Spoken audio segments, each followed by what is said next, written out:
بسم اللہ الرحمن الرحیم الحمدللہ الحمدللہ علی الہدایہ والصلاة والسلام علی من ارسلہ اللہ رحمتا للعالمین الذی اخبرنا عن البدایہ والنہایہ۔ ایمان اور ایمان کا سب سے پہلا مرحلہ رب کائنات پر ایمان، اور اللہ پر ایمان کا مطلب رب کائنات کی توحید کو اختیار کرنا اور اس توحید کے ثمرات یا توحید کے فوائد، یہ ہے ہمارا موضوع۔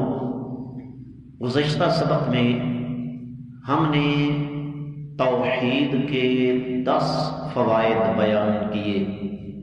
11واں فائدہ، توحید وہ اساس اور بنیاد ہے جس پر ساری دنیا کو اکٹھا کیا جا سکتا ہے۔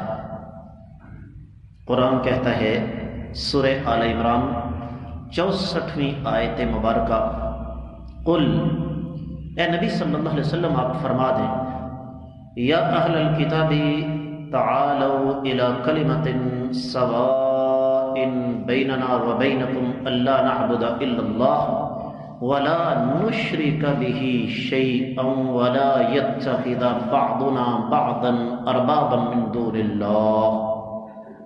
اے میرے نبی صلی اللہ علیہ وسلم، آپ ان یہودیوں سے، ان عیسائیوں سے مخاطب ہو کے کہہ دیں، آؤ ایک ایسی چیز کی طرف جو ہمارے اور تمہارے درمیان مشترکہ ہے کہ ہم اللہ کے سوا کسی کی عبادت نہیں کریں گے، اللہ کے ساتھ کسی کو شریک نہیں بنائیں گے، اور ایک دوسرے کو اللہ کے مقابلے میں رب نہیں بنائیں گے۔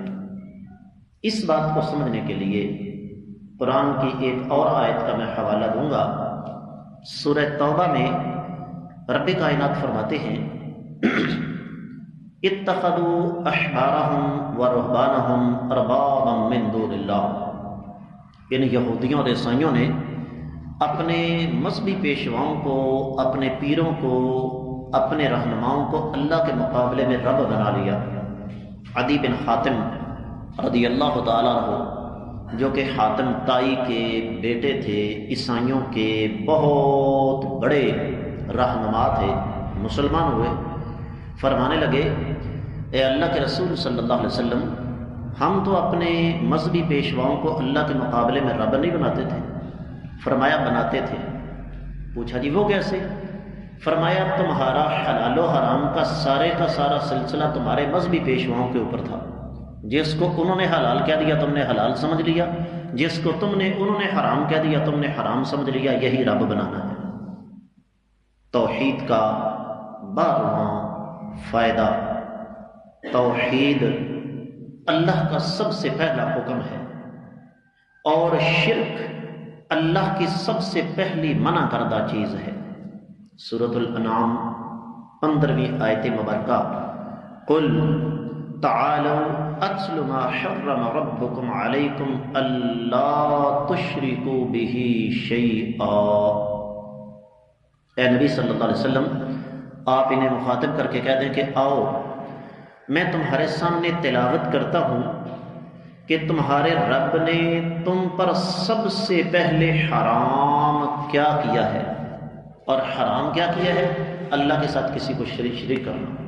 پھر ہے وَبِالْوَالِدَيْنِ إِحْسَانًا، والدین کے ساتھ اچھا سلوک، وَلَا تَقْتُلُوا أَوْلَادَكُم مِّنْ إِمْلَاقٍ، اپنے بچوں کو تم رزق کے ڈر سے قتل مت کرو، وَلَا تَقْرَبُوا الْفَوَاحِشَ مَا ظَهَرَ مِنْهَا وَمَا بَطَنَ، بے حیائی کے قریب نہ جاؤ، چاہے وہ ظاہر ہے چاہے وہ پوشیدہ ہے، وَلَا تَقْتُلُوا النَّفْسَ الَّتِي حَرَّمَ اللَّهُ إِلَّا بِالْحَقِّ، کسی کو ناجائز قتل نہ کرو۔ یہ ساری کی ساری باتیں بعد میں۔ سب سے پہلے کیا حرام ہے جی؟ شرک۔ اس کا مطلب کیا ہوا کہ سب سے پہلے کس چیز کو اختیار کرنا ہے؟ توحید کو۔ جس طرح کہ سورۃ النساء کی 36ویں آیت مبارکہ میں اللہ فرماتے ہیں، وَاعْبُدُوا اللَّهَ وَلَا تُشْرِكُوا بِهِ شَيْئًا، ایک اللہ کی عبادت کرو، اللہ کے ساتھ کسی کو شریک مت بناؤ۔ 13ویں بات جو یہاں میں سمجھانا چاہتا ہوں وہ کیا ہے؟ توحید کائنات کی سب سے عظیم نیکی ہے، اور شرک کائنات کا سب سے بڑا گناہ ہے۔ میں نہیں کہتا، کائنات کے امام صلی اللہ علیہ وآلہ وسلم سے سوال کیا گیا، ای العمل افضل، اے اللہ کے رسول صلی اللہ علیہ وسلم سب سے افضل عمل کون سا ہے؟ تو نبی علیہ الصلوۃ والسلام نے فرمایا، ایمان باللہ ورسولہ، اللہ اور اس کے رسول پر ایمان لانا۔ اس کا مطلب یہ ہوا کہ ایمان کا عمل کے ساتھ بڑا گہرا تعلق ہے۔ اور پھر نبی علیہ الصلوۃ والسلام سے سوال کیا گیا، ای الذنب اعظم، اے نبی صلی اللہ علیہ وسلم ذرا بتائیے کائنات کا سب سے بڑا اور کائنات کا بدترین گناہ کون سا ہے؟ تو نبی کریم صلی اللہ علیہ وسلم نے فرمایا، ان تجعل للہ ندا وهو خلقک، تم اللہ کے مقابلے میں کسی کو شریک بنا دو جبکہ رب کائنات نے تمہیں پیدا کیا ہے۔ اسی طرح ہم میں سے کون ہے جو یہ چاہے گا کہ اس کا عمل اللہ کی بارگاہ میں قبول نہ ہو؟ کس لیے مشقت اٹھا رہے ہیں؟ اسی لیے کہ اللہ تعالیٰ قبول فرمائے۔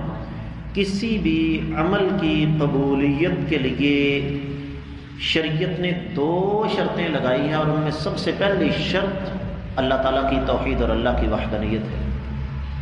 سورہ کہف آخری آیت مبارکہ 110، قل انما انا بشر مثلکم یوحى الی انما الہکم الہ واحد ومن كان يرجو لقاء ربه فليعمل عملا صالحا ولا يشرك بعبادة ربه احدا۔ آپ فرما دیں میں تو ایک انسان ہوں ظاہری طور پر تمہارے جیسا، میری طرف وہی ہوتی ہے کہ رب کائنات جس کی تم نے عبادت کرنی ہے وہ ایک اللہ ہے۔ جو اپنے اللہ سے ملاقات کی امید رکھتا ہے اس سے چاہیے کہ وہ نیک اعمال سر انجام دے، اور نیک اعمال سر انجام دینے کے دوران اس کے عقیدے میں شرک نہیں ہونا چاہیے۔ اس کا مطلب کیا ہوا کہ جس انسان کے عقیدے میں شرک ہے اس کی کوئی نیکی اللہ کے ہاں قابل قبول نہیں ہے۔ 15ویں بات جو یہاں سمجھانا چاہتا ہوں وہ کیا ہے؟ توحید یہ اللہ کا بندوں پر سب سے پہلا اور بنیادی حق ہے۔ صحیح حدیث میں آتا ہے، نبی کریم صلی اللہ علیہ وسلم نے سوال کیا سیدنا معاذ رضی اللہ تعالیٰ عنہ سے، فرمایا اے معاذ بتاؤ، اتدری ما حق اللہ علی العباد، بتاؤ ذرا کہ اللہ کا بندوں پر حق کیا ہے؟ وما حق العباد علی اللہ، اور بندوں کا اللہ پر حق کیا ہے؟ تو فرمایا جی مجھے تو اس بات کا پتہ نہیں، یا اللہ جانتا ہے یا آپ جانتے ہیں۔ فرمایا سنو، فإن حق اللہ علی العباد ان یعبدوا اللہ ولا یشرکوا بہ شیئا، اللہ کا بندوں پر حق یہ ہے کہ بندے ایک اللہ کی عبادت کریں، اللہ کے ساتھ کسی کو شریک مت بنیں۔ حدیث مکمل کر دو، جب بندے اپنی ذمہ داری پوری کریں گے تو پھر اللہ کے حق کی باری آئے گی۔ فرمایا پھر رب کائنات کی طرف سے بلکہ بندوں کی طرف سے اللہ کا حق یہ ہے کہ اللہ جب یہ شرک کو چھوڑ دیں گے، توحید کے راستے پر چلیں گے، تو رب کائنات کا جو اپنے ذمے اللہ نے حق لیا ہوا ہے وہ یہ ہے کہ اللہ تعالیٰ ان کو بخش دے گا، ان کو جہنم میں نہیں ڈالے گا۔ 16ویں بات، ہم میں سے کون ہے جو یہ نہ چاہے کہ اللہ تعالیٰ اس کے گناہوں کو معاف کر دے؟ یقینی طور پر ہم میں سے ہر ایک کے دل میں اس بات کی خواہش ہے کہ رب کائنات اس کے گناہوں کو معاف فرما دے۔ حدیث میں آتا ہے نبی علیہ الصلوۃ والسلام نے فرمایا، اللہ تعالیٰ فرماتے ہیں، حدیث قدسی ہے، یا بنی آدم، اے آدم کی اولاد، انک لو اتیتنی بقراب من الارض خطایا ثم لقیتنی لا تشرک بی شیئا لاتیتک بقرابها مغفرہ، اے میرے بندے زمین و آسمان گناہوں کے بھر کے لے آ، لیکن اگر تو میرے ساتھ اس حال میں ملے کہ تو نے میرے ساتھ کسی کو شریک نہیں بنایا تو جتنے تیرے گناہ ہوں گے زمین و آسمان کے بھرے ہوئے، میں اتنی ہی تجھے مغفرت عطا کروں گا، تیرے سارے کے سارے گناہ معاف فرما دوں گا۔ اس کا مطلب کیا ہوا کہ گناہوں کی معافی کے لیے سب سے پہلا کام کیا ہے؟ کل بھی عرض کیا تھا، آج پھر کہتا ہوں کہ بندے کو کم از کم اس قابل ضرور ہونا چاہیے کہ مر کے اللہ کی بارگاہ میں پیش ہو اور اللہ فرمائے لاؤ بھائی اس کا حساب، ہم کہیں یا اللہ حساب نہ کرنا، ایک چھوٹی سی بات ہے، رب پوچھے ہاں میرے بندے کیا بات ہے؟ یا اللہ گناہ گار بڑے ہیں، بڑے بڑے انبار ہیں گناہوں کے، لیکن ایک بات ہے تیرے ساتھ کسی کو شریک نہیں بنایا، مجھے امید نہیں بلکہ یقین ہے کہ رب کائنات فرمائیں گے جا میرے بندے میں اپنا وعدہ پورا کرتا ہوں، اگر تو نے میرے ساتھ کسی کو شریک نہیں بنایا میں تیرے سارے گناہ معاف کر دیتا ہوں۔ تو توحید گناہوں کی معافی کا سب سے پہلا بنیادی ذریعہ ہے۔ آگے چلیے، برکت کس کو نہیں چاہیے؟ ہر آدمی خیر و برکت کے لیے کوشاں ہے۔ توحید برکت کے حصول کا سب سے پہلا ذریعہ ہے۔ میں نہیں کہتا، قرآن کہتا ہے، سورۃ الاعراف 96ویں آیت مبارکہ ہے، وَلَوْ أَنَّ أَهْلَ الْقُرَىٰ آمَنُوا وَاتَّقَوْا لَفَتَحْنَا عَلَيْهِمْ بَرَكَاتٍ مِّنَ السَّمَاءِ وَالْأَرْضِ وَلَٰكِن كَذَّبُوا فَأَخَذْنَاهُمْ بِمَا كَانُوا يَكْسِبُونَ۔ اگر یہ بستیوں والے، شہروں والے ایمان لاتے، اللہ تعالیٰ سے ڈرتے، توحید کا راستہ اختیار کرتے، ہم زمین و آسمان کی برکتوں کے دروازے ان کے لیے کھول دیتے، لیکن انہوں نے اللہ تعالیٰ کو جھٹلایا، شرک کا راستہ اختیار کیا، تو ان کے گناہوں کی وجہ سے پھر ہم نے ان کو اپنی گرفت میں لے لیا، ان کے گناہوں کی وجہ سے ہم نے ان پر سختی کر دی۔ توحید کا 18واں فائدہ یا 18واں نقطہ یہ ہے کہ قبر میں انسان سے سب سے پہلا سوال کس بارے میں ہوگا جی؟ اللہ کے بارے میں۔ من ربو کا، اے بندے بتا تو صحیح، آج ساری دولتیں، کوٹھیاں، کاریں، بنگلے، قیمتی لباس، چودراہٹیں، وزارتیں اور جائیدادیں چھوڑ کے اس اندھیری قبر کے اندر تو سویا ہوا ہے، سونے سے پہلے ذرا بتا تو صحیح کہ دنیا میں رہتے ہوئے عبادت کس کی کرتا رہا؟ اور حدیث میں آتا ہے جس انسان نے شرک کیا، اپنی مرضی کی زندگی بسر کی، وہ وہاں پر کبھی نہیں کہہ سکے گا کہ ربی اللہ، وہ یہی کہے گا ہا لا ادری، ہائے افسوس کہ میں نہیں جانتا۔ رب کائنات فرماتے ہیں 27ویں آیت مبارکہ سورہ ابراہیم، یثبت اللہ الذین آمنوا بالقول الثابت فی الحیاۃ الدنیا وفی الآخرہ ویضل اللہ الظالمین ویفعل اللہ ما یشاء۔ جو لوگ ایمان لائے ہیں رب کائنات دنیا میں بھی اور آخرت میں بھی ان کو پختہ بات کے ساتھ ثابت قدم رکھتے ہیں، اور اللہ ظالموں کو گمراہ کرتے ہیں۔ عہد صحابہ سے لے کر آج تک اس آیت مبارکہ کی تفسیر یہی ہوتی آئی ہے کہ یہ آیت مبارکہ قبر کے عذاب کے بارے میں ہے۔ پھر 19ویں بات، قیامت والے دن جس انسان کے پاس توحید نہیں ہوگی اس انسان کی شفاعت نہیں ہو سکتی۔ قرآن کہتا ہے یومئذ لا تنفع الشفاعة الا من اذن له الرحمن ورضی له قولا۔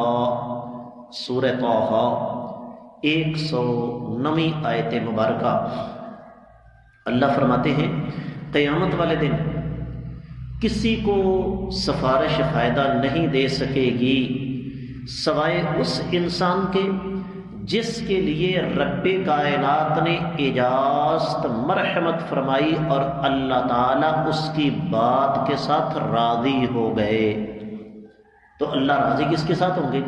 جس کے عقیدے میں شرک ہے، جو ساری زندگی اللہ کے سوا دوسروں کے سامنے جھکتا رہا، یقینی طور پر نہیں۔ اللہ راضی اسی کے ساتھ ہوں گے جو انسان اللہ کی توحید پر چلا۔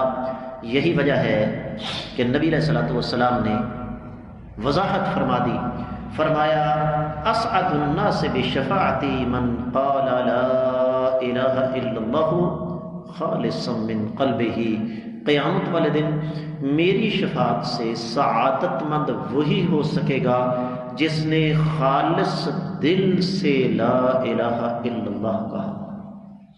اس کا مطلب کیا ہوا؟ خالص دل سے کہنے کا مطلب یہ ہے کہ انسان توحید کے راستے پر چلتا رہا، زبان سے بندہ کہے لا الہ الا اللہ، لیکن عقیدے کے اندر شرک ہو، اس کا لا الہ الا اللہ کہنا یقینی طور پر کوئی فائدہ نہیں اس کو دے سکتا۔ 20واں اور آخری فائدہ کہ توحید جنت میں داخلے کے لیے اور جہنم سے بچنے کے لیے شرط ہے۔ سورۃ المائدہ 72ویں آیت مبارکہ رب کائنات ارشاد فرماتے ہیں انہ من یشرک باللہ فقد حرم اللہ علیہ الجنۃ ومأواہ النار وما للظالمین من انصار، جس نے اللہ تعالیٰ کے ساتھ شرک کیا رب کائنات نے اس پر جنت حرام کر دی، اس کا ٹھکانہ جہنم ہے اور ظالموں کا کوئی مددگار نہیں۔ تو اپنی ایمانداری سے بتائیے کائنات کا سب سے بڑا ظالم شخص کون ہے؟ جو اللہ رب العزت کے ساتھ کسی کو شریک بناتا ہے۔ ایمان کے موضوع میں توحید سب سے پہلے کیوں؟ میں نے گزشتہ 2 دنوں کے دوران آج اور کل آپ کی خدمت میں توحید کے حوالے سے 20 نکات رکھے ہیں، جن کی روشنی میں ہمیں پتہ کیا چلتا ہے کہ جب تک انسان کے پاس اپنے پیدا کرنے والے رب کی توحید نہیں ہے، جس انسان کے پاس عقیدہ توحید نہیں، میں کہتا ہوں انسان مسلمان تو کیا، انسان تو کیا، وہ اللہ کی مخلوق جانوروں سے بھی بدتر ہے۔ قرآن کہتا ہے اولئک کالانعام بل ہم اضل، ایسے لوگ جانور ہیں بلکہ جانوروں سے بھی بدتر ہیں۔ تو حاصل کلام یہ ہوا کہ توحید یہ سب سے مقدم ہے، سب سے پہلے ہے۔ اب اگلا مرحلہ توحید کہتے کسے ہیں، شرک سے بچنا کیسے ہے، یہ انشاءاللہ ہمارے آنے والے اسباب کا موضوع ہے۔ اللہ کی بات کا موضوع ہے رب کائنات میں شرک سے بچنے کی توفیق عطا فرمائے، توحید کی شاہراہ پر گامزن ہونے کی توفیق عطا فرمائے۔ اقول قولی ھذا وآخر دعوانا ان الحمد للہ رب العالمین۔